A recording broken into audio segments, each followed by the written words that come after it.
시간이 되었습니다. 다 함께 마음을 모으셔서 1월 10일 주일 2부 예배를 하나님께 드리겠습니다.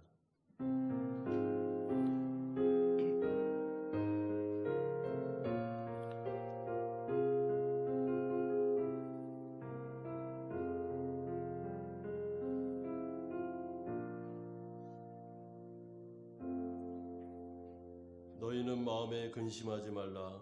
하나님을 믿으니 또 나를 믿으라. 내 아버지 집에 거할 곳이 많도다. 그렇지 않으면 너희에게 이르렀으리로다.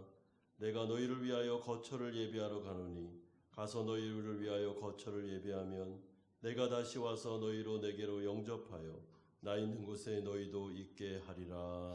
아멘. 거룩하신 아버지 하나님, 우리를 구원하여 주시고 우리의 목자 되셔서 우리의 인생 속에 하나님의 은혜를 주시고 하나님의 뜻에 따라 아름답게 걸어갈 수 있도록 은혜 주신 것 감사드립니다. 아무것도 염려하지 말고 근심하지 말라고 하셨습니다.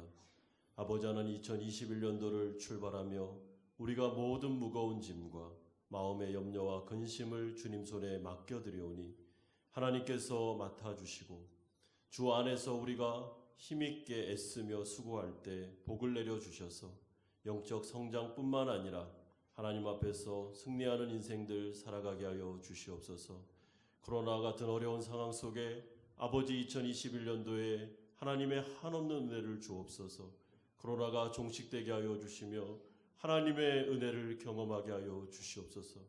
예배 가운데 우리 가운데 말씀하여 주옵소서. 감사드립니다. 예수님의 이름으로 기도드리옵나이다. 아멘. 새로운 날 우리와 함께 동행하시겠다고 약속하신 하나님을 함께 찬양하도록 하겠습니다.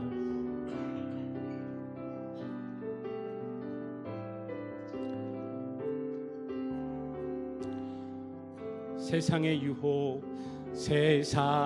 유혹 시험이 내게 몰려올 때에 나의 힘으론 그것들 모두 이길 수 없네. 거대한 폭풍 가운데 위축된 나의 영혼 어찌할 바를 몰라 헤매이고 있을 때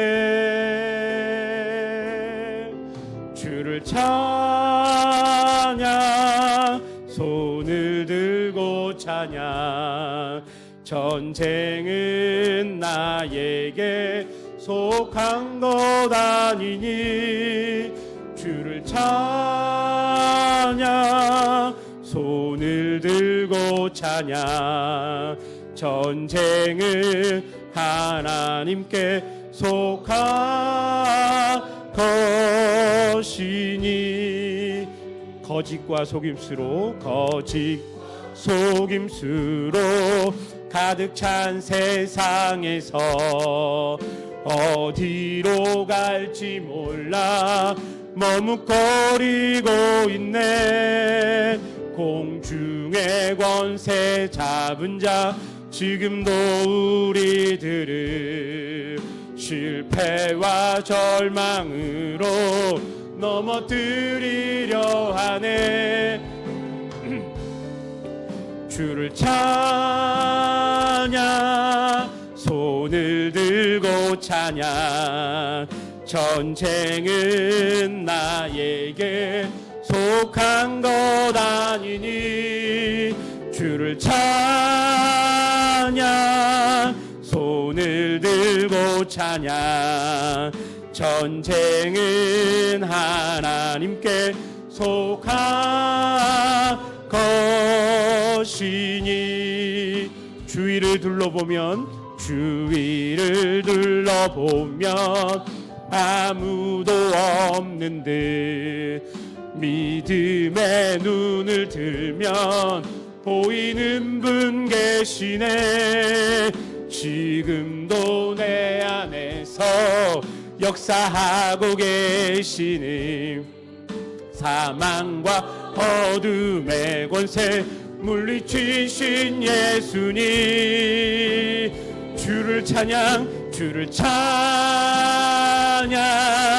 손을 들고 찬양 전쟁은 나에게 속한 것 아니니 주를 찬양 손을 들고 찬양 전쟁은 하나님께 속한 것이니 주를 찬양 손을 들고 찬양 전쟁은 나에게 속한 것 아니니 주를 찬양 손을 들고 찬양 전쟁은 하나님께 속한 것이니 주위를 둘러보면 아무도 없는 듯 믿음의 눈을 들면 보이는 분 계시네 지금도 내 안에서 역사하고 계시는 사망과 어둠의 권세 물리치신 예수님 주를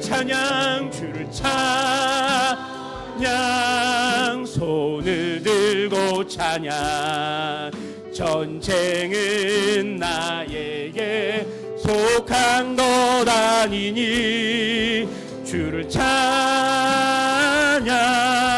손을 들고 찬양 전쟁은 하나님께 한 것이니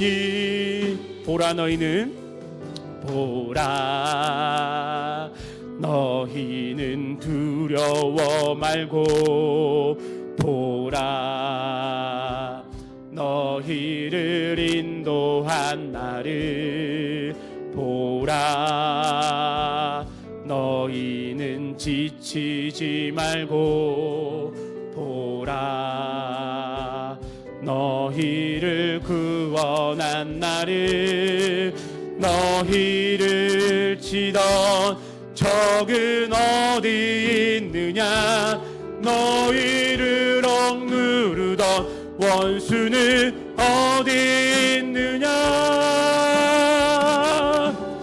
보라 하나님 구원을 보라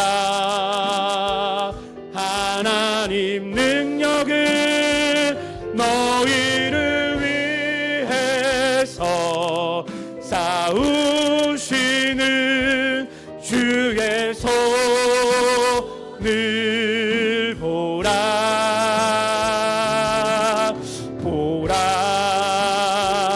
하나님 구원을 보라 하나님 능력을 너희를 위해서 싸우시는 주의 손을 보라 같이 고백하겠습니다. 보라 너희는 두려워 말고 보라 너희는 두려워 말고 보라 너희를 인도한 보라 너희는 지치지 말고 보라 너희를 구원한 나를 너희를 치던 적은 어디 있느냐 너희를 억누르던 원수는 어디 있느냐 보라 하나님 구원을 보라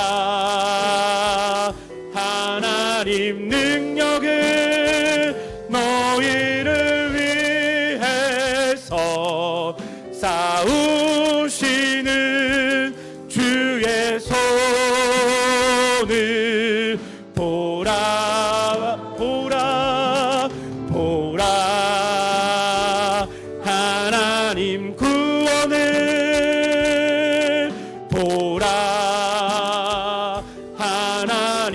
능력은 너희를 위해서 싸우시는 주의 손을 보라. 한 번 더 고백합시다. 보라 보라 하나님 구원을 보라 하나님 능력을 너희를 위해서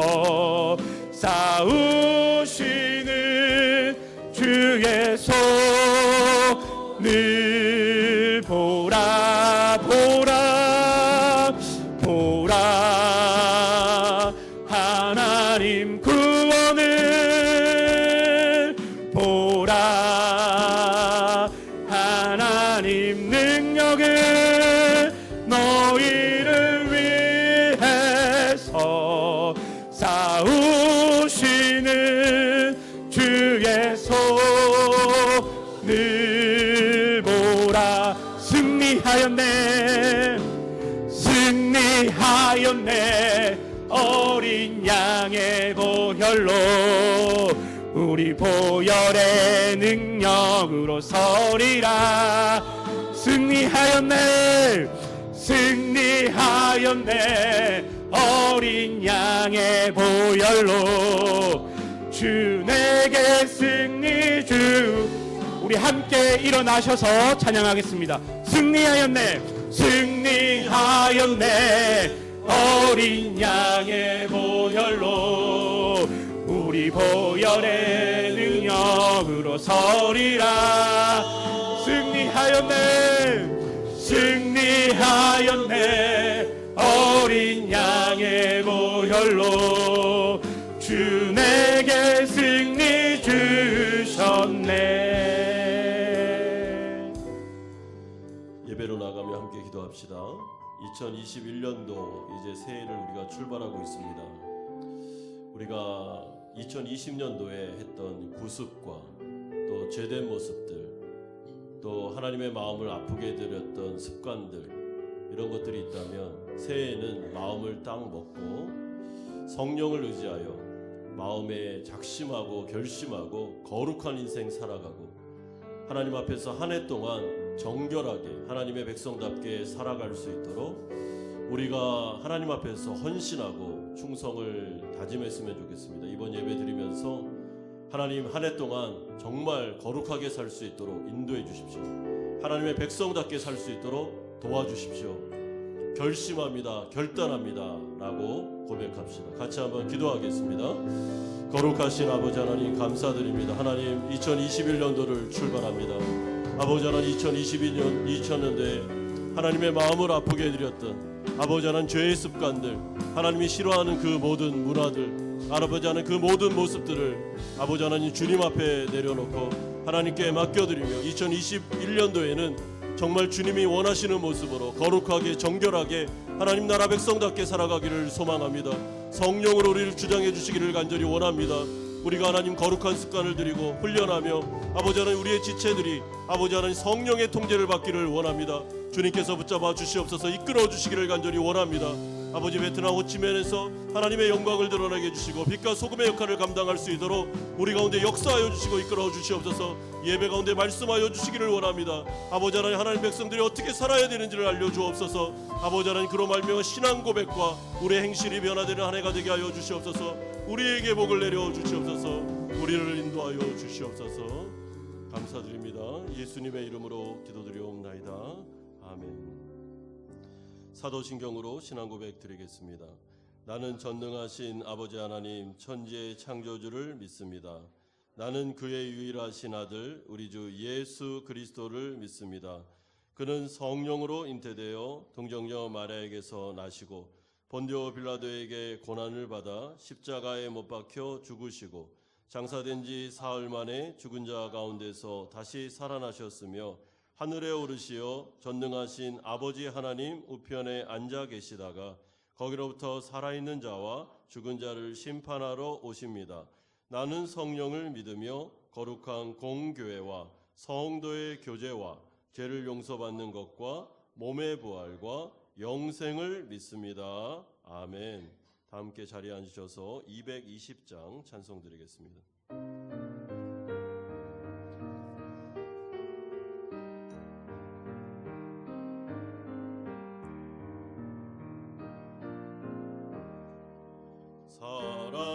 사랑하는 주님 앞에 형제자매 한자리에 크신 은혜 생각하며 즐거운 찬송 부르네.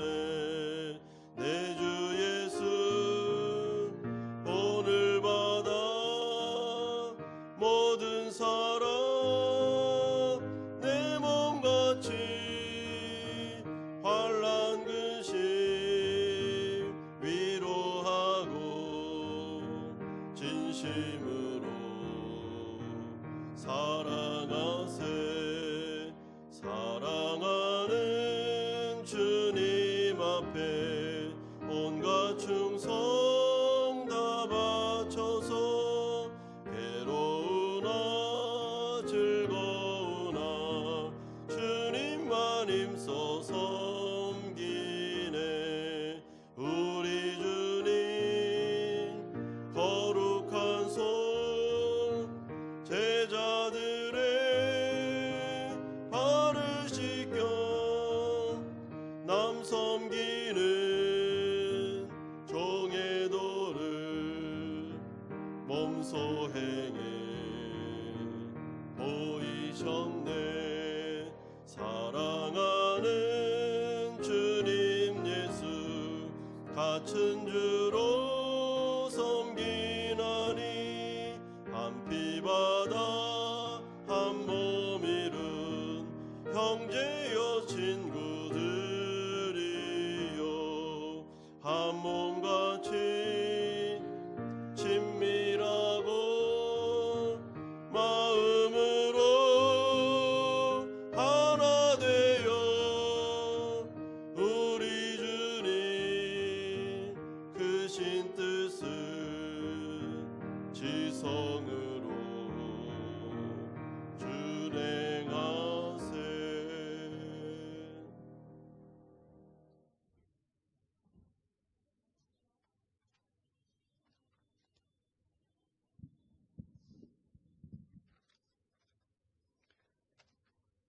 사랑의 하나님, 저희를 자녀 삼아 주시고 예배의 자리, 은혜의 자리로 불러주셔서 감사합니다. 또한 살아있는 주님의 말씀으로 저희들의 영을 깨우시고 빛으로 인도하여 주시니 감사드립니다. 저희들 살아가는 모든 시간 하나님을 사랑하는 마음을 주시고 말씀과 더불어 호흡하게 하옵소서. 교만한 마음으로 살지 않게 하시고 겸손한 마음으로 지체들을 돌아보는 마음 허락하여 주시옵소서. 2021년 진리로 증인되게 하소서의 표어를 저희들의 마음에 새기어 말씀 공부와 기도와 예배의 삶으로 사라지게 하옵소서. 더불어 지체들과 믿지 않는 사람들에게 믿음의 본이 되게 하시고 또한 우리 각자의 영적 성장을 이룰 수 있는 한 해가 될 수 있도록 인도하여 주시옵소서.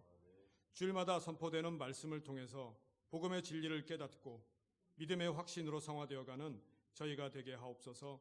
교회 행정 조직 개편과 충성을 다짐한 일꾼들 그리고 운영위원들이 새로이 세워졌습니다. 이제 주님의 계획하심과 인도하심에 따라 저희 모두가 하나님 나라를 위해 힘차게 나아갈 수 있도록 은혜 내려 주옵소서. 지난해 세상을 전염병의 공포로 만든 코로나의 확산세가 아직도 꺾이지 않고 있습니다. 온 나라와 조국 대한민국에서도 여전히 그 영향으로 예배를 드리지 못하는 어려운 상황 가운데 있습니다. 점차적으로 세계 각국에서 백신이 개발되어 접종을 준비하고 시작하는 단계에 있습니다. 더 이상 우리의 일상과 예배가 어려움 당하지 않도록 주님의 한량없는 은혜를 간구하오니 속히 응답하여 주시옵소서. 사랑의 주님, 한마음 공동체 안에 질병과 재정 그리고 관계성 등의 어려움을 겪고 있는 지체들과 가정을 긍휼과 사랑으로 품어 주시옵소서. 목장과 부서 모임을 통하여 아픔을 나누고 서로를 위로하며 믿음으로 이겨낼 수 있는 힘을 주시어 아름다운 공동체로 인도하옵소서. 주님, 한마음 공동체에 사랑하는 자녀들이 있습니다. 어느 곳에 있든지 건강과 안전 지켜주시고 믿음으로 늘 기도하며 나아갈 때 주님께서 함께하시고 보호하여 주시옵소서. 또한 우리의 자녀들이 다음 세대를 이어갈 믿음의 일꾼으로 바르게 성장할 수 있도록 부모된 저희들이 믿음의 본을 보이는 삶 되게 하옵소서. 특별히 세 분의 목사님의 가정과 그 사역 가운데 하나님의 은혜를 간구하오니 늘 성령 충만을 허락하옵시고 영육간의 강건함으로 인도하여 주시옵소서. 아버지 하나님, 이곳 베트남과 열방을 향해 헌신하고 있는 모든 선교사님들의 가정과 사역 위에도 주님의 은혜가 충만케 하시어 늘 기쁨이 넘치게 하시고 어려움 가운데서도 능히 이겨낼 수 있는 힘을 더하여 주시옵소서. 또한 그 헌신을 통해 많은 열매들을 맺을 수 있도록 인도하여 주옵소서. 이 시간 예배를 위해 기쁨으로 헌신하는 많은 손길들이 있습니다. 찬양팀과 찬양대로, 예배부로 안내로, 새가족부로 찬양부로, 또한 보이지 않는 곳에서 헌신하는 모든 봉사자들에게 주님의 복을 더하여 주시옵소서. 아버지 하나님, 교회 안팎으로 행해지는 모든 선한 일들이 사람의 칭찬보다 하늘의 상급을 바라보게 하시고 기쁨으로 행할 때 주님 주시는 은혜의 상급으로 채워주실 것을 믿습니다. 지난 신년 특별기도의 주제였던 거룩한 기도의 습관을 회복하고 올 한 해 주님 앞에 온전히 우리의 삶을 드릴 수 있도록 우리 생각과 마음을 붙들어 주시어 이 시간 저희들 모두가 주님의 영광만을 위해 예배드리는 참 예배자로의 모습으로 인도하옵소서. 늘 성경을 읽고 묵상하는 습관으로 모든 시간 주님의 뜻을 헤아려 깨닫게 하시고 말씀과 동일한 일상을 사라지게 하옵소서. 말씀을 선포하시는 나성현 목사님께 성령과 지혜로 충만케 하시어 하나님의 뜻과 말씀이 우리 모두에게 새겨지는 시간이 되도록 인도하여 주시옵소서. 감사드리며 우리를 죄에서 구원하신 예수 그리스도의 이름으로 기도드렸습니다. 아멘.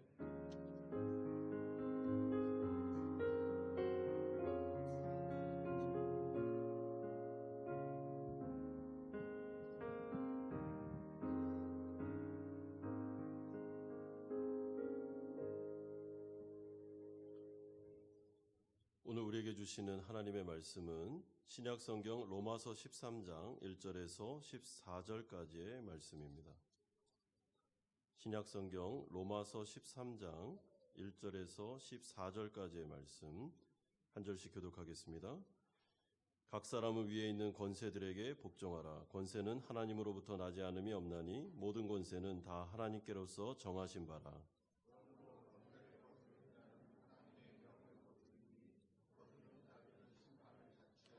다스리는 자들은 선한 일에 대하여 두려움이 되지 않고 악한 일에 대하여 되나니 내가 권세를 두려워하지 아니하려느냐. 선을 행하라. 그리하면 그에게 칭찬을 받으리라.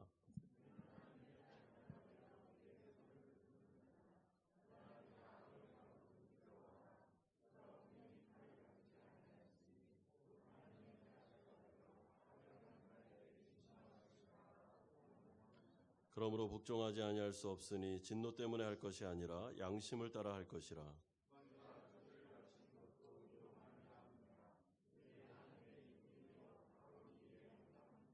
모든 자에게 줄 것을 주되 조세를 받을 자에게 조세를 바치고 관세를 받을 자에게 관세를 바치고 두려워할 자를 두려워하며 존경할 자를 존경하라.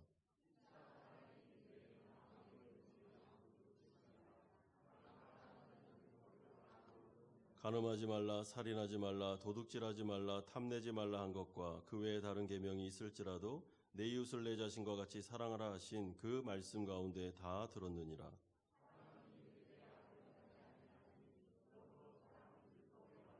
또한 너희가 이 시기를 알거니와 자다가 깰 때가 벌써 되었으니 이는 이제 우리의 구원이 처음 믿을 때보다 가까웠음이라.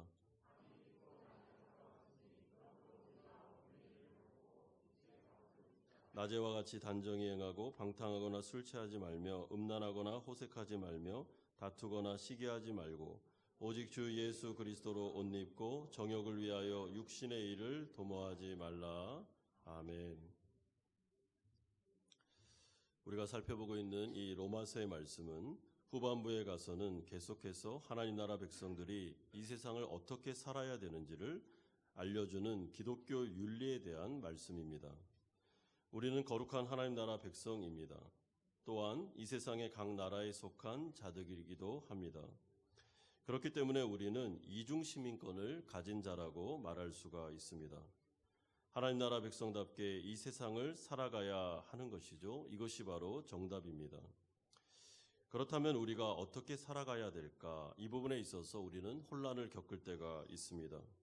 하나님 나라 백성답게 이 세상을 사는 것, 그러면 우리는 국가와의 관계, 또한 이웃과의 관계, 또한 나의 사회와의 관계에서 나는 어떻게 살아야 될까라는 고민이 생기는 것입니다.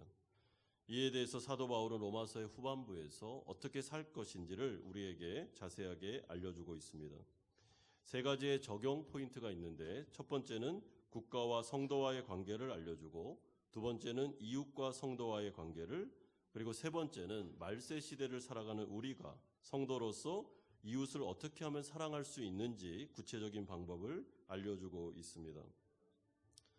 따라서 로마서를 비롯한 모든 성경은 우리가 어떤 존재인지를 먼저 알려준 다음에 이제는 우리가 그 존재답게 어떻게 세상을 살아가야 되는지를 말씀합니다.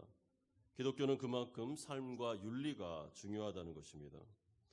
우리의 신앙생활이, 우리의 삶이 변화되지 않으면 우리는 풍성한 인생을 살아가기가 어렵습니다. 여러분, 풍성한 인생이다, 행복하다라는 것은 관계성에서 사랑의 관계성이 형성될 때 행복을 누릴 수 있습니다. 부부와의 관계, 자녀와의 관계, 이웃과의 관계, 국가와 나라와의 관계, 지도자들과의 관계가 소원하거나 어렵거나 아니면 관계성에 깨짐이 있을 때 우리는 행복할 수 없는 것이죠. 그래서 내가 하나님 나라 백성으로서 내 자신의 변화를 통해 관계성의 변화를 이루어 풍성한 삶을 살아가고 이 세상 가운데 행복을 느끼는 것, 그것도 우리에게 책임이 있는 것이다라고 생각할 수 있습니다. 따라서 우리는 이 말씀을 통해 영적인 성장과 성숙의 열매를 반드시 이루어 나가야 되며 그거에 대한 구체적인 방법이 오늘 제시되고 있습니다. 첫 번째 우리가 살펴볼 내용은 국가에 대한 바른 자세가 1절에서 7절까지 나오고 있습니다. 1절에서 2절을 보시면 성도와 교회가 국가에 대해서 또한 국가 지도자들에 대해서 어떻게 행해야 되는지 대전제를 말씀합니다. 각 사람은 위에 있는 권세에게 복종하라. 권세는 하나님으로부터 나지 않음이 없나니 모든 권세는 다 하나님께서 정하신 바라. 그러므로 권세를 거스리는 자는 하나님의 명을 거스림이니 거스르는 자들은 심판을 자취하리라. 여기서 권세들이라는 말은 국가와 지도자들, 그러니까 국가의 권력을 뜻합니다. 그러므로 바울은 대전제로 이런 모든 권세의 기원이 하나님으로부터 나왔고 하나님이 정하신 바에 의하여 세워진 자들이기 때문에 교회나 성도들은 마땅히 그 하나님이 세우신 권세자들에게 복종하고 굴복할 것을 말하고 있습니다. 그런데 우리가 좀 생각해 봐야 되는 것은 이 로마서를 쓰고 있는 당시에 로마 정부나 또한 유대 종교 지도자들의 권력을 볼 때 이들은 결코 초대교회 성도들에게 호의적이지 않았습니다. 그리고 박해와 핍박을 가하고 있었습니다. 그렇기 때문에 우리가 이 말씀을 어떻게 받아들여야 될까라는 것을 고민해 볼 필요가 있는 것이죠. 먼저 우리가 이 문제에 대답하기에 앞서 우리는 3절에서 4절을 통해서 하나님께서 왜 국가를 세우셨고 국가 지도자들과 권력을 우리에게 주셨는지를 그 의도를 파악할 필요가 있습니다. 3절을 보십시오. 다스리는 자들은 선한 일에 대하여 두려움이 되지 않고 악한 일에 대하여 되나니 네가 권세를 두려워하지 아니하려느냐? 선을 행하라. 그리하면 그에게 칭찬을 받으리라. 4절에도 그는 하나님의 사역자가 되어 내게 선을 베푸는 자니라. 그러나 내가 악을 행하거든 두려워하라. 그가 공연히 칼을 가지지 아니하였으니. 여러분, 이것을 한마디로 요약하면 뭐가 되겠습니까? 하나님께서 국가와 권력자 그리고 지도자들을 세운 이유는 악을 통제하고 선을 장려함으로 말미암아 이 세상의 악이 너무나도 관영하지 않도록 하는 사명과 역할을 만든 것이 바로 국가요, 국가 지도자들입니다. 따라서 하나님은 이들에게 칼을 줘서 그리고 법을 줘서 그 하나님이 말씀의 그 테두리 안에 있는 법 안에서 그들의 권력을 사용하여 악을 통제하고 선을 장려하도록 하셨습니다. 만약에 이런 국가 권력이나 이런 지도자들의 그런 권세가 없으면 이 세상을 장악하고 있는 불법으로 장악하고 있는 사탄 마귀가 완전히 악이 관영하도록 해버릴 겁니다. 마치 노아의 시대 때 악이 관영하여 물 심판이 그 홍수의 심판이 났던 것처럼 이 세상은 가만히 두면 악이 관영한 세대로 갈 수밖에 없다는 것이죠. 그렇다면 악과 선은 과연 무엇일까? 그 구분은 무엇일까? 우리가 생각해 볼 필요가 있는데, 우리가 알다시피 하나님과 그분의 뜻, 하나님의 말씀이 선이요, 하나님의 구분점이 되는 것입니다. 따라서 이 기준에 따라 사실은 국가와 권력은 하나님 창조주 되신 하나님의 뜻에 따라서 이 세상을 다스려야 되는 것이죠. 그러나 예수님을 믿지 않는 권세자들도 있으며 지도자들이 있기 때문에 이 세상에는 법이 필요한 것입니다.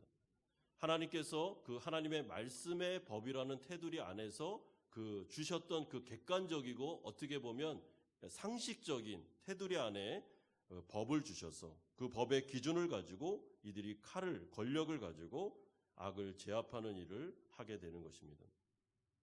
이것이 바로 하나님께서 국가와 권세자들을 세우신 목적이요. 그러므로 오늘 본문은 이들에 대해서 하나님의 사역자들이다, 하나님의 일을 대리로 하고 있다라고까지 칭하고 있습니다.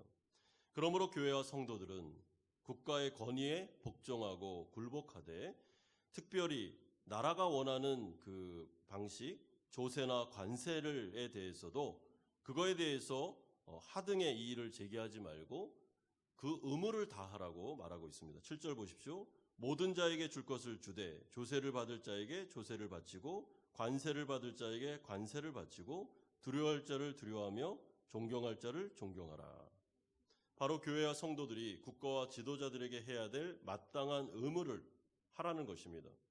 왜냐하면 이들에게 칼을 주었으며 이들에게 권력을 주었기 때문에 불필요하게 그들과 마찰을 일으킴으로 말미암아 불필요한 어려움과 법 질서를 해치거나 이런 일 하지 말고 잘 순응함으로 말미암아 그 가운데 복음 증거와 하나님 나라를 이루는데 불필요한 마찰을 하지 말라는 것이죠. 그것이 지혜로운 것이며 그것이 하나님이 원하시는 뜻이다라고 권면하고 있습니다. 그렇다면 우리가 이 말씀을 들을 때 한 가지 의문이 듭니다. 그것은 하나님의 뜻에 맞지 않고 또한 하나님을 적극적으로 대항하면서 하나님의 성도들이 하나님의 뜻에 따라 살아가지 못하도록 하는 세력들, 예를 들어서 헤롯이나 네로, 히틀러나 스탈린, 애굽시대 때 히브리 남아들을 다 죽이라고 명령했던 바로와 같은, 그리고 다니엘 시대 때 우상 숭배를 강요했던 느부갓네살 대왕과 같은 이런 권세와 세력에 대해서는 우리가 어떻게 해야 되느냐라는 것이 중요합니다. 여러분 잘 보시면 히브리 남아를 모두 죽여라 명령했던 출애굽 시대 때 그 바로 왕에 대해서 히브리 산파들이 어떻게 했습니까? 순종하지 않았습니다. 왜냐하면 그것은 하나님의 뜻과 분명히 어긋나는 일이었기 때문에 그것은 그 바로 위에 계신 하나님의 권세를 더 인정해야 됐기 때문에 그는 하나님의 순종하기 위해서 바로의 명령을 거부합니다. 다니엘과 세 친구도 마찬가지죠. 느부갓네살 왕이 금신상을 세우고 여기에 모두 다 절하라, 절하지 않으면 다 죽일 것이다 라고 말했음에도 불구하고 다니엘과 세 친구는 금신상에 절하지 않으므로 우상 숭배를 거부합니다.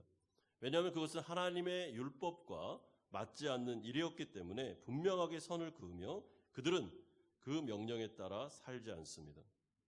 본 회퍼라는 독일의 그 위대한 목사님이 계시죠. 히틀러의 세력에 동조하지 않고 그것을 거부하면서 그들은 하나님의 뜻에 순종하려고 몸부림치다가 순교한 목사님이었습니다. 여러분 우리나라도 마찬가지인데 일제시대 때 신사참배하지 않고 하나님의 뜻과 어긋나기 때문에 그 핍박과 환난을 자초하면서까지도 그 세력 권세자들의 위에 계신 하나님의 더 큰 권세를 바라보며 그들은 거부하고 그것을 실행에 옮기지 않았던 것이죠. 따라서 우리가 이런 맥락에서 볼 때 하나님께서 이 세상에 국가와 권세를 주셨고 하나님의 그 뜻 안에서 이들이 순기능의 역할을 할 때는 우리가 당연히 순종하고 굴복합니다. 그러나 하나님의 권세 안에서 이들이 순기능이 아닌 역기능을 하며 하나님을 섬기지 못하게 우상 숭배를 강요하거나 아니면 하나님의 말씀에 어긋난 일을 할 때는 거기에 대해서 순종할 수 없습니다. 순종을 하지 않는 것이 하나님에게 순종하는 일이 되는 것이죠. 그러므로 우리가 알아야 될 대원칙은 국가와 지도자들에 대한 굴복과 순종이라는 것은 하나님에 대하여 불순종을 유발하지 않는 범위 안에서 그렇게 하는 것입니다. 하나님의 뜻을 정면으로 거부할 때에는 절대로 순종해서는 안 됩니다. 순종하는 순간 그때부터 빛이 사라지는 것이죠. 따라서 우리는 이 원리에 따라 이 세상의 국가와 권세와 이 세상의 질서에 대해서 순응해야 됩니다. 이것이 대원칙이죠. 그러나 하나님의 뜻에 어긋났을 때에는 그 부분에 대해서 분명한 메시지를 던져야 되는 것입니다. 따라서 교회와 성도들은 이 부분에 있어 성경을 통해 분별력을 가지고 시대를 분별해 가면서 국가와 권력에 대해 무정부주의자도 돼서는 안 되고 파괴주의자가 돼서도 안 됩니다. 굉장히 지혜롭게 이 부분을 이끌어 나가야 됩니다. 여러분, 사도 바울이 로마서를 쓰는 당시에 로마 정부는 그야말로 독재입니다. 독재. 그리고 유대 종교 지도자들은 대화가 잘 안 됐던 칼을 가진 권세자들이었습니다. 그때 성도들과 교회가 어떻게 했습니까? 무력으로 파괴주의자로 그들에게 대항하지 않았습니다. 사랑과 희생으로, 또한 참음으로 복음 증거를 통하여 하나님 나라를 확장하는 일을 통해서 그들은 그 세력에 저항했으며 거기에 순응하지 않음에도 불구하고 그들은 하나님 나라 복음을 증거할 수 있었죠. 그렇기 때문에 절대로 정부를 부정하거나 아니면 파괴주의자가 되거나 아니면 무조건 거기에 순종하거나 한 것이 아니라 하나님 나라 백성들은 말씀의 기준에 따라 분별하고 그 부분을 가지고 고민하면서 우리가 어떻게 하나님의 뜻을 이루어 드릴까를 생각해야 된다는 것입니다. 이것이 바로 성도와 교회가 국가의 관계를 해야 되는, 하나님의 뜻 안에서 맺어야 되는 원리입니다. 두 번째는 이웃과의 관계에서 사랑의 빛 외에는 아무 빛도 지지 말라고 8절에서 10절까지 말하고 있습니다. 성도들이 이웃과의 관계에 있어서 사랑의 관계성으로 들어갈 때 8절과 같이 대전제가 명령되고 있습니다. 피차 사랑의 빛 외에는 아무에게든지 아무 빛도 지지 말라. 여러분, 이 말을 좀 쉽게 풀어서면 오직 하나님의 은혜로 구원받은 성도들은 결코 영원히 갚을 수 없는 빚이 하나 있는데 그것은 다른 사람을 향한 은혜와 사랑의 빛, 사랑의 의무다라고 말할 수 있습니다. 따라서 우리가 이웃을 사랑할 때, 은혜를 받은 자로서 이웃에게 사랑의 의무를 다할 때 이 정도면 충분하다, 이 정도면 내가 사랑을 다한 것 같아 라고 절대로 말할 수 없습니다. 왜냐하면 그 사랑의 깊이와 넓이와 사랑의 그 엄청난 영적인 폭은 우리가 아무리 하고 또 해도 갚을 수 없는 빚이기 때문에 그렇습니다. 애쓰고 노력하고 이웃에게 퍼주고 대접하고 한다 할지라도 이 사랑의 빚은 죽는 그날까지 갚을 수 없습니다. 그러므로 이 원리는 이웃을 사랑하되 끊임없이 지속적으로 사랑해줘라라는 기독교 윤리가 되는 것입니다. 여러분, 구체적으로 어떻게 행동해야 할까요? 10절은 이렇게 말씀합니다. 사랑은 이웃에게 악을 행하지 않는 것이라고 말합니다. 이게 소극적인 측면입니다. 사랑은 먼저 이웃에게 악한 짓을 하면 안 됩니다. 그러면서 9절에 악한 짓이 뭔지를 말하는데 간음하지 말라, 살인하지 말라, 도둑질하지 말라, 탐내지 말라 하면서 율법을 지키라고 말씀합니다. 여기에서 좀 오해가 있는데요. 우리가 예수님을 믿는 것은 율법을 순종함으로 믿지 않죠. 그리스도의 은혜로, 그분의 의를 힘입어 은혜로 구원받습니다. 따라서 거기에서는 율법은 우리를 죄를 깨닫게 하는 역할만 하지 율법은 우리를 구원하는데 전혀 도움이 안 됩니다. 그러나 우리가 예수님을 믿고 난 다음에는 우리 안에 성령이 들어오셨기 때문에 이제 하나님의 율법을 지키고 순종해야 됩니다. 그것이 바로 기독교 윤리가 되는 것입니다. 여기서 말씀하는 간음이라는 것은 생각과 행동을 통해 이웃의 가정을 파괴시키는 악한 행동입니다. 살인이라는 것은 생각과 행동으로 이웃의 생명과 명예를 해치는 악한 행동. 도둑질이라는 것은 이웃의 재산을 빼앗는 악한 행동을 말하고, 탐심이라는 것은 이 모든 것의 뿌리가 되는데 마음을 절제하지 못함으로 말미암아 욕망대로 살아가는 삶, 이것을 바로 탐심이라고 말합니다. 그러므로 사도 바울은 이 말씀을 통해 첫 번째로 성령을 의지해 가면서 말과 행동과 그 어떤 구체적인 일을 통해서라도 이웃의 삶을 파괴하지 마라. 이것이 바로 첫 번째 원리입니다. 그의 재산을 소중하게 여겨주고 그의 있는 배우자를 소중하게 여겨주며 절대로 거기에 악한 짓 하지 말고 가정을 파괴하거나 재산을 빼앗거나 그들의 명예를 손상하게 여기는 말과 언행과 행동 하지 말라는 것입니다. 그들의 행복을 귀중하게 여겨주라는 것이죠. 이것이 바로 이웃사랑의 첫 번째 원리입니다. 우리가 사랑을 할 때 율법은 완성됩니다. 왜냐하면 이웃사랑이라는 큰 율법 안에 이런 간음, 살인, 도둑질 이 모든 내용들이 다 포함되기 때문에 그렇습니다. 그러면 우리가 이것을 어떻게 해야 되겠습니까? 넉넉고 하지 말아야지 한다고 되는 게 아니고 우리 안에서 성령이 내주하시는 가운데 이체는 육체의 소욕과 성령의 소욕이 전쟁을 벌이고 있는데 그 전쟁 가운데 성령의 뜻에 따라 순종하는 훈련을 해 나갈 때 이 사랑은 가능해집니다.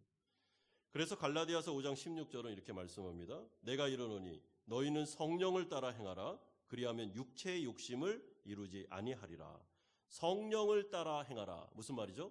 성령이 안에서 이것은 하세요 하면 그걸 하고 이건 하지 마라 하면 안 하는 훈련.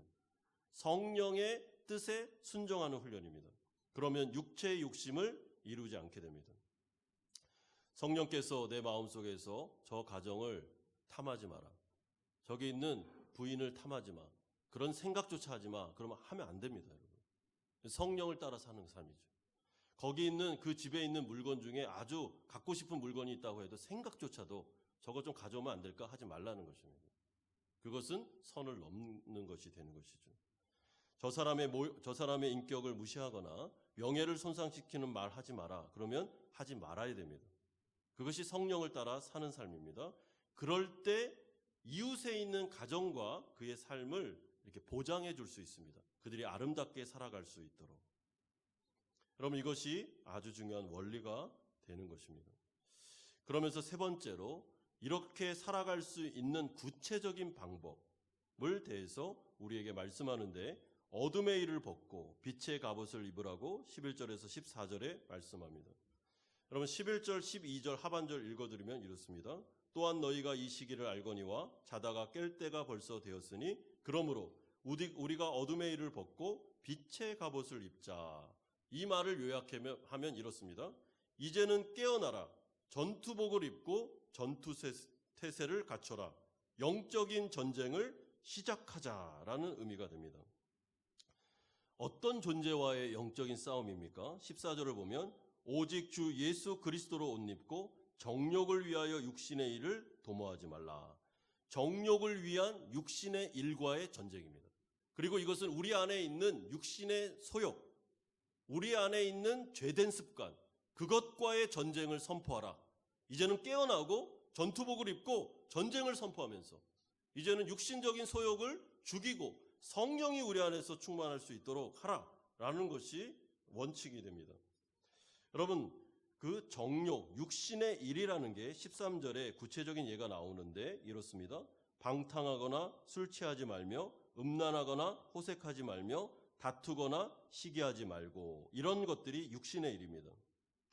여러분, 이 모든 것들은 어둠에 속한 것들로서 음주, 성적인 타락, 분노와 시기, 질투, 다른 사람의 명예를 험담하는 것, 이 모든 것들이 이 육신의 일에 들어갑니다.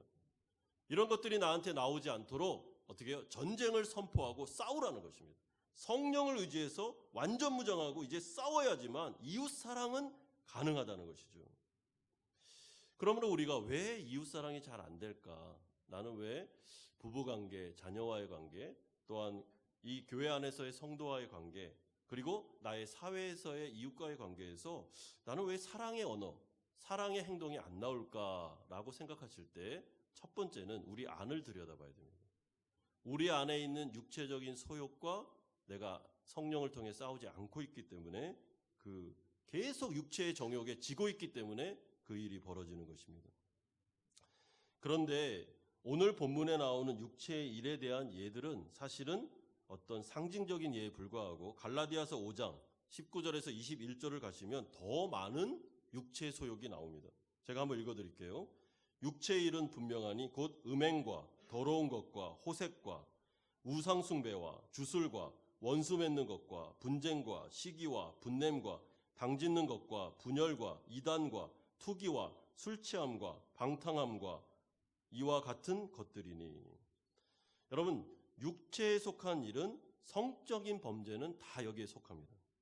그리고 우상 숭배와 주술 이런 것은 점치거나 아니면은 안 좋은 곳에 가서 우리가 주술을 행하는 것이죠.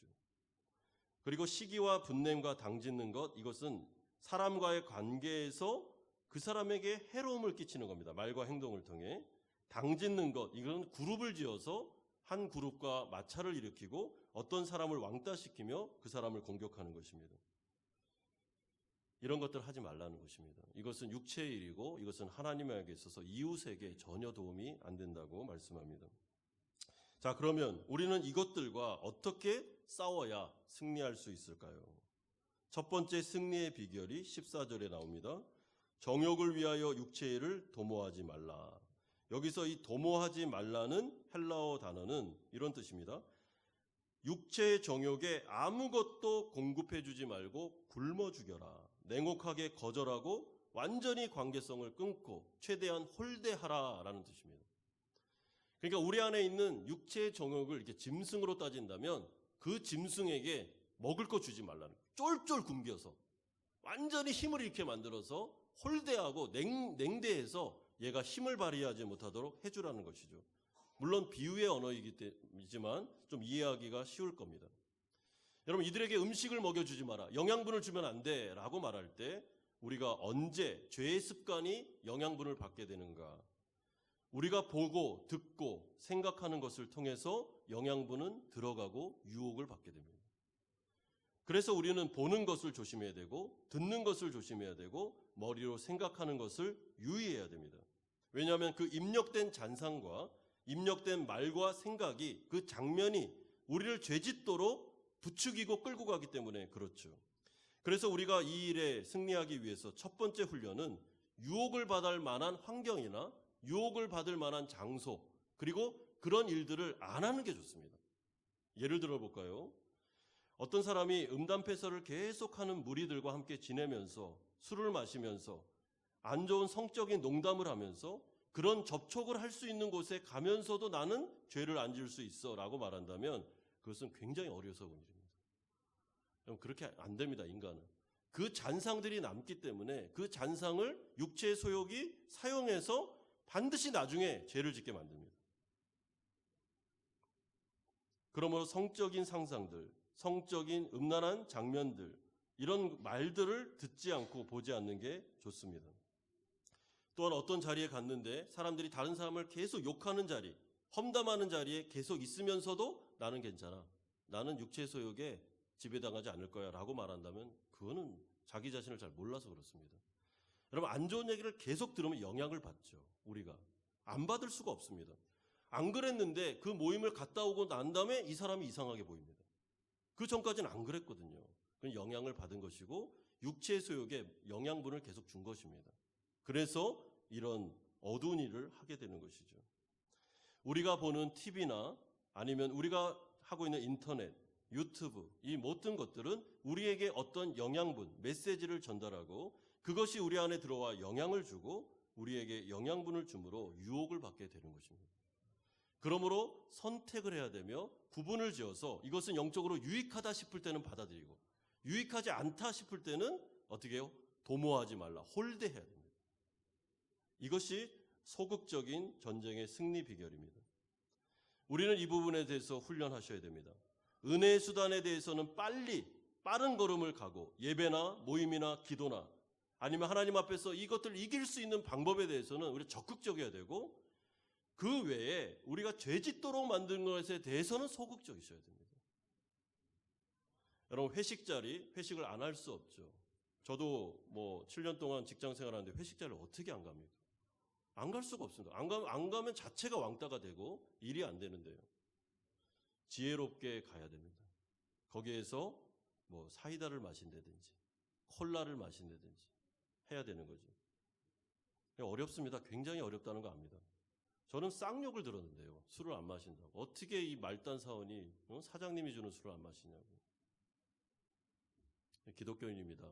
좀 안 했으면 좋겠습니다. 라고 말씀드렸고, 그 다음부터 다행입니다. 이렇게 도와주셔서 콜라와 사이다를 항상 이렇게 섞어서 줬습니다. 무슨 폭탄주가 있대요. 그래가지고 저는 콜라와 사이다가 항상 옆에 있어요. 그때부터 제가 이게 약간 탄산에 중독이 돼가지고 어렵습니다. 굉장히 어렵습니다. 여러분, 성적인 마음의 유혹을 받을 수 있는 장소에 가서 그런 안 좋은 여성들이 있는 데에서 계속 노출이 되면 이거는 무너집니다. 100%입니다. 하지 않는 훈련을 해야 됩니다. 두 번째는 14절에 승리의 비결이 나오는데 오직 주 예수 그리스도로 옷 입으라고 말합니다. 이 말을 직역하면 성령의 통제를 받아 예수님의 성품과 그분의 행동과 그분의 습관과 그분의 말과 어투를 모방하고 본받으라는 뜻입니다. 그러니까 예수님이 모델입니다. 우리가 이 세상 가운데 악한 일을 하지 않고 이웃사랑, 하나님 사랑을 실천하는데 모델은 예수님이십니다. 그러니까 그분을 계속 묵상하면서 그분을 본받아서 살면 바뀐다는 것입니다. 우리의 습관이 바뀌죠. 예수님의 언어, 예수님의 행동, 예수님의 표정, 그분의 삶의 방식과 삶의 목적, 이것들을 계속 묵상하고 그대로 한번 따라 보십시오. 어떻게 되는지. 말과 행동과 어투가 바뀌는 것입니다. 여러분, 이렇게 해야 되는 이유는 때가 가깝기 때문에 그렇습니다. 11절에 또한 너희가 이 시기를 알거니와 12절에 밤이 깊고 낮이 가까웠으니 13절에 낮에와 같이 단정히 행하라. 여기서 낮, 시기라는 것은 예수님의 재림을 말합니다. 여러분, 초대교회 때 성도들은 이런 인사가 있었습니다. 그분이 오십니다. 예수님의 재림이 가까웠습니다. 라는 인사가 있었습니다. 이게 무슨 말이죠? 그분이 오실 겁니다. 그러니 우리는 단정하게 이 세상을 살아야 됩니다. 죄에 빠지거나 이웃을 어렵게 하거나 하나님을 순종하는 일에서 우리는 벗어나 이제 우리는 단정하게 이 시기 말세를 살아야 됩니다. 라는 뜻이 포함되어 있습니다. 이들의 소망, 초대교회 사람들의 소망은 예수님이 재림하실 때 단정한 옷을 입고 정결한 마음으로 그분을 맞이하는 것을 원하고 고대했습니다. 이것이 바로 경건이죠. 여러분, 만약에 예수님이 재림하셨는데 우리가 죄 짓는 자리에 딱 거기에 있었는데 죄를 막 짓고 있는데 예수님이 갑자기 재림하시면 얼마나 민망합니까? 얼마나 말도 안 됩니까? 그럴 수 있다는 거예요. 그래서 저희 아버지 세대에 있었던 목사님들은 어떤 기도 제목을 많이 하셨냐면 기도하다가 죽었으면 좋겠다. 그런 얘기를 많이 하시는 분을 제가 봤습니다. 그리고 그렇게 돌아가신 분들이 꽤 되십니다.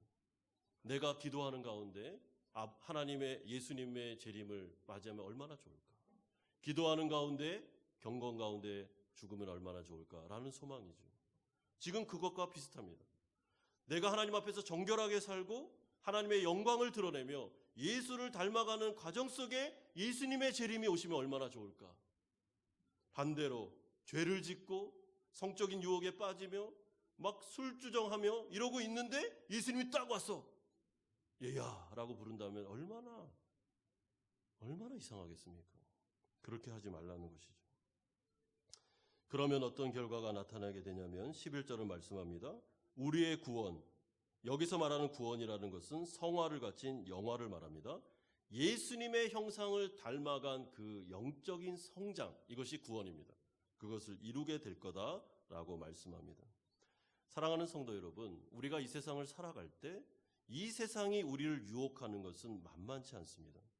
내가 바뀌지 않으면, 내가 정욕에 길들여져 있거나 아니면 정욕을 이기지 못하면 그것은 이웃을 피해를 입히는 쪽으로 가게 됩니다. 여러분, 예를 들어서 한 남자가 가장이요 아버지인데 바람을 핍니다. 그럼 그 모든 피해가 누구에게 갑니까? 그의 배우자와 자녀, 그 가정이 깨지는 쪽으로 가게 되는 것입니다. 그거는 옳지가 않습니다. 내가 바뀌어야 가정이 바뀌고, 내가 바뀌어야 교회가 행복하고, 내가 바뀌어야 사회적인 관계성이 변화될 수 있다라고 생각하는 것이 기독교인이 해야 될 생각입니다. 내가 거룩하게 살아야, 내가 죄와 싸워야, 내가 이 유혹으로부터 이겨야만 나의 아내와 나의 아이들을 행복하게 할 수 있다. 그 생각을 가지는 것입니다. 여러분, 전 세계가 그렇듯이 호치민, 여기도 얼마나 음란하고 정말 얼마나 어렵습니까? 그리고 모이면 험담하고 다른 사람에게 피해를 입히는 일들이 얼마나 많습니까? 특별히 한인 사회 안에서 말이 돌면 정말 순식간에 말이 돌아버려 한 사람을 매장시키는 일들이 얼마나 많습니까? 조심하고 조심해야 됩니다.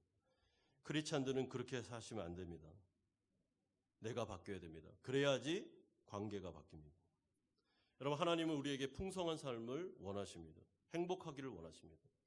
구원받아 행복하게, 풍성하게 살기를 바라지 우리가 비참하게 살기를 원하지 않습니다.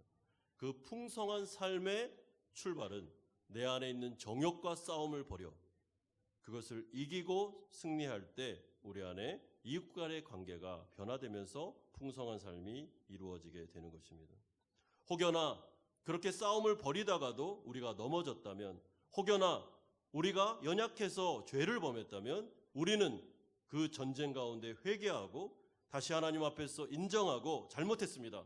하나님 마음을 아프게 드렸습니다. 이제는 다시 제가 전쟁을 시작하겠습니다 하고 일어나시면 됩니다. 그러므로 우리는 한 번도 죄를 짓지 않을 거다. 그렇지 않습니다. 죄를 지을 겁니다. 그러나 실패하진 않을 겁니다.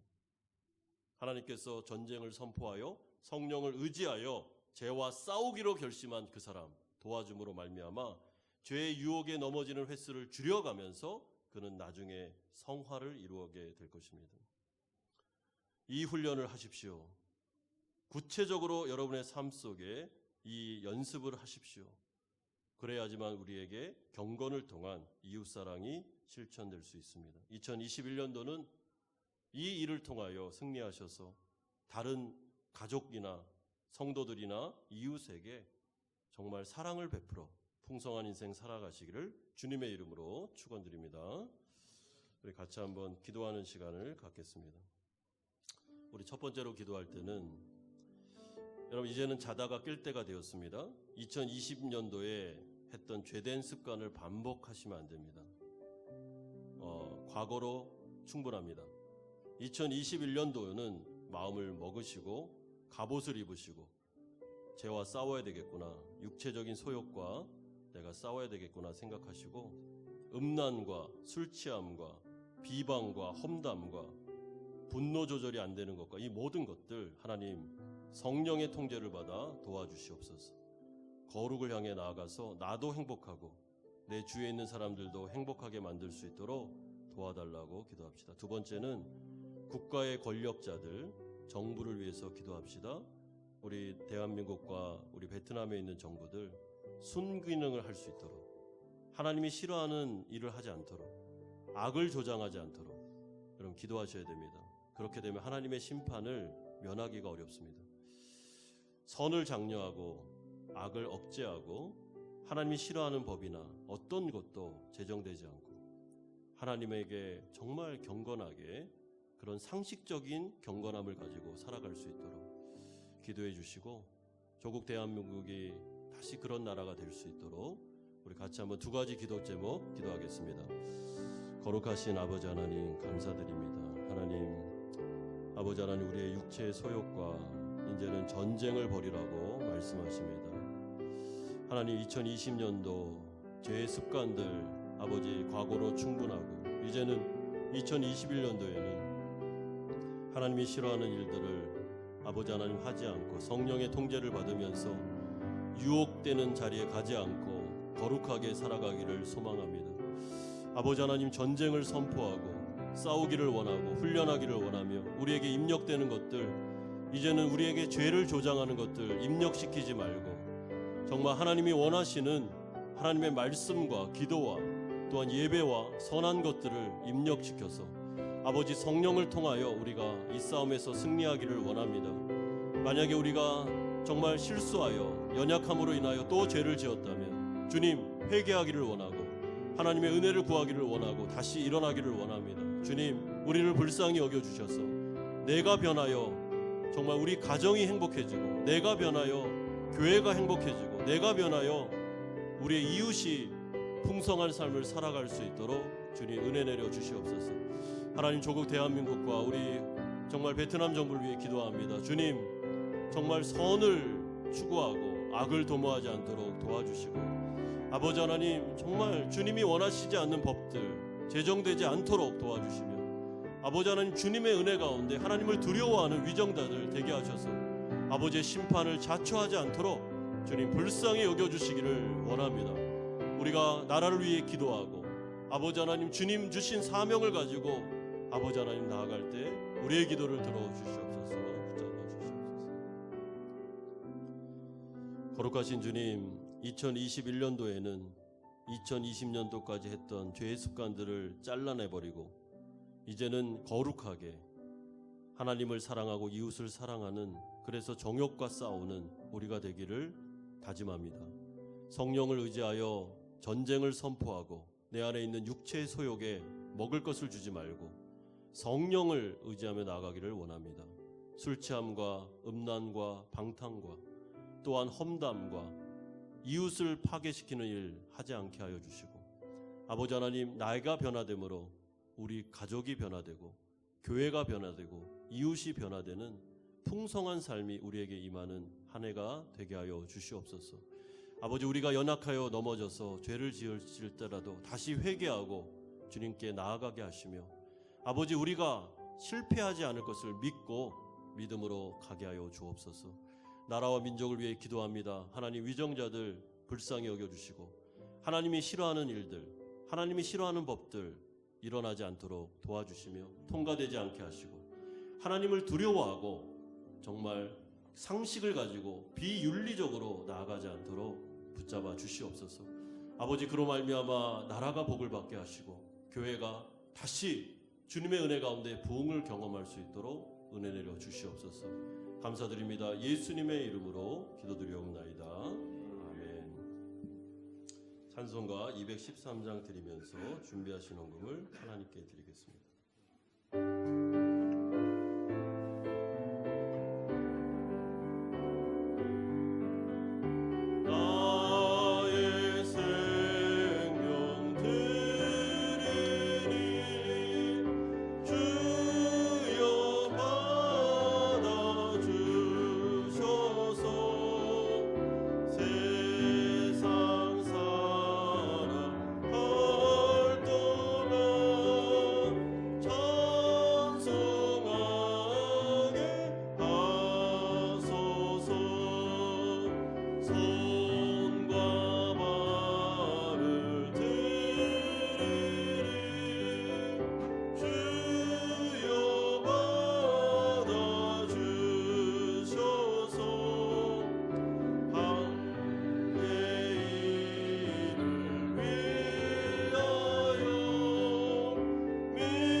나의 보화 드리니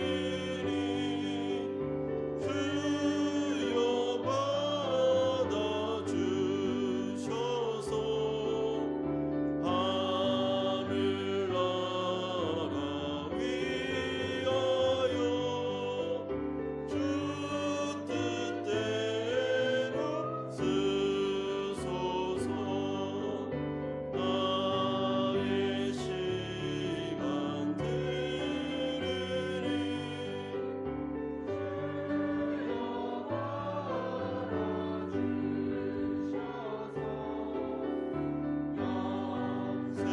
영생토록 주 위에 봉사하게 하소서.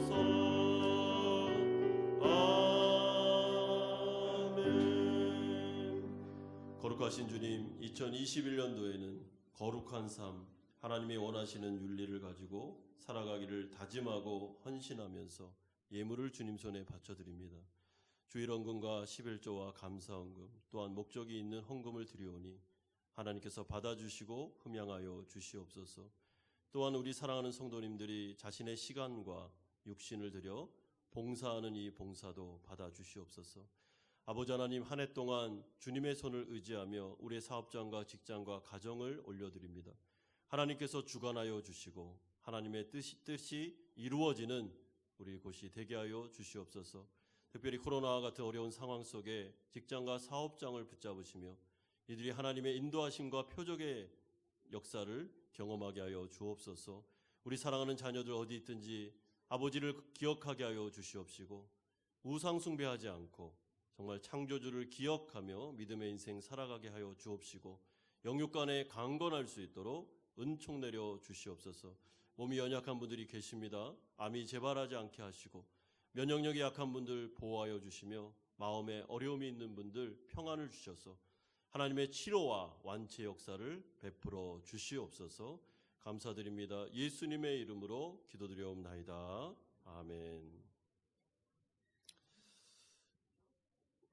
교회 소식을 알려드리겠습니다. 오늘 운영위원회 모임이 오늘 오후 2시 5층 사랑실에서 모이도록 하겠습니다. 다음 주 3부 예배 후에는 재직회로 모입니다. 우리 재직들은 빠지지 마시고 1년 우리가 예결사안을 위한 재직회이기 때문에 다 같이 모여주십시오. 제13차 베트남 한국 조창기도회가 내일입니다. 1월 11일 월요일 오전 7시 롯데호텔에서 있겠습니다. 교회에서는 오전 6시 20분 새벽 예배를 마치고 차량이 출발하겠습니다. 조창기도에 가실 분들은 혹시 차량이 필요한 분들은 6시 20분까지 교회에 오시면 되겠습니다. 2021년도 말씀 카드가 남아 있습니다. 말씀 카드를 받지 못하신 분들은 예배 후에 나가시면서 하나씩 받아가시면 되겠습니다. 신년 기도 제목과 전도 대상자 우리 송구영신 예배 때 작성하지 못하신 분들은 작성하셔서 뒤에 있는 박스에 제출해 주시면 되겠습니다. 영적성장학교 계절학기 개강합니다. 1월 26일, 28일, 2월 2일, 4일, 4일간에 걸쳐서 내면 세계 질서와 영적성장 제가 강의하게 됩니다. 로마서 12장, 13장을 하면서 어떻게 하면 우리가 영적성장을 구체적으로 이룰 수 있을까라는 고민인데 우리 박미 집사님과 홍선희 집사님에게 신청해 주시면 되겠습니다. 지난주에 권진한, 김민정 집사님, 권도희 우리 자매 소개로 강애녹 성도님 등록하셨습니다. 찬양대 우리 도경호 집사님 찬양대 총무로 임명되겠습니다. 우리 다 같이 일어나셔서 주기도문 찬양하고 축도로 예배를 마치겠습니다.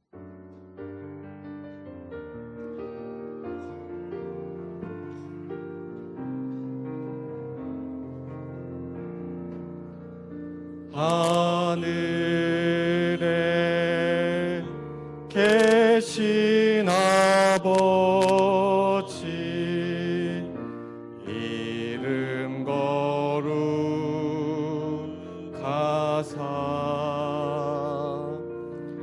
주님 나라 임하시고 뜻이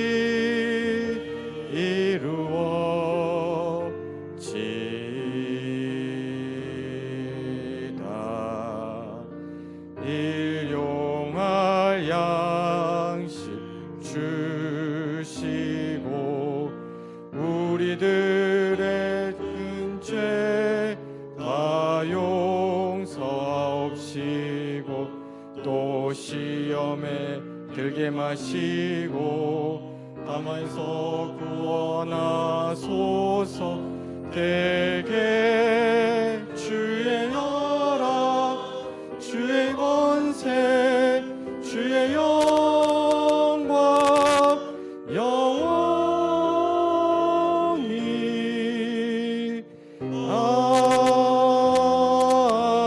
아멘.